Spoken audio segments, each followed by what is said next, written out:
Bonjour à toutes et à tous, et merci à l'économiste maghrébin de me donner cette occasion de partager avec vous, à distance, quelques réflexions sur le positionnement de la Tunisie dans une économie que je qualifierais de sans géographie. L'économie mondiale continue à sombrer dans la gestion de la pénurie et connaît des bouleversements rapides et incontrôlés, exacerbés par des ruptures technologiques et des changements de règles du jeu, imposés par de nouveaux acteurs, jusqu'à très récemment, sans poids géopolitique significatif. Les tensions sur les droits commerciaux qui sont en train de germer entre grands blocs économiques, à l'instar des USA versus la Chine, ou encore l'Union européenne versus le Mercosur, présagent d'une fragilisation des accords multilatéraux au sein même de l'OMC.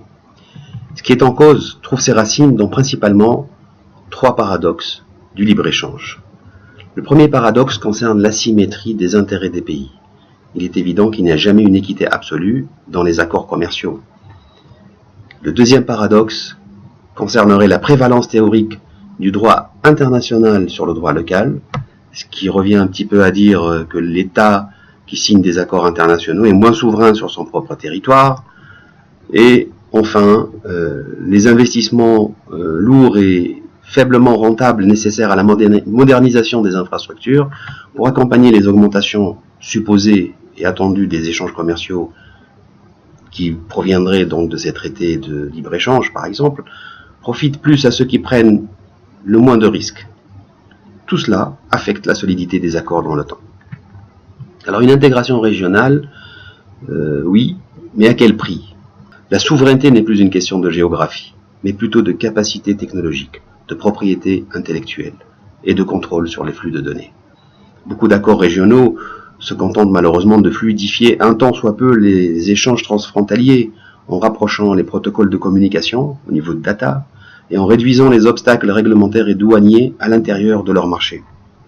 Or, cela s'avère insuffisant, voire contre-productif à terme s'il n'y a pas une gouvernance collégiale sur les chaînes d'approvisionnement globales, et ceci nécessite des systèmes d'information adoptés et partagés par l'ensemble des intervenants.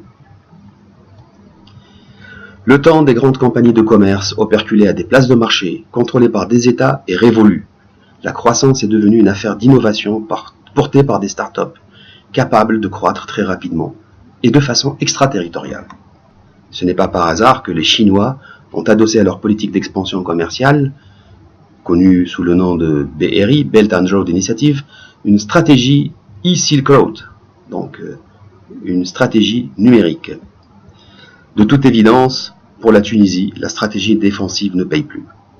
D'ailleurs, on l'a vu, la Tunisie vient de ratifier les accords avec la COMESA, alors qu'elle n'a absolument aucune idée de ce que cela va lui coûter, ni combien ce que cela va lui rapporter. L'argument de la position géographique ne tient plus non plus face à la multiplication des corridors de commerce international. Pour pousser un peu plus la réflexion, une stratégie duale reste fortement possible, voire souhaitable pour la Tunisie, et que je résumerai comme suit.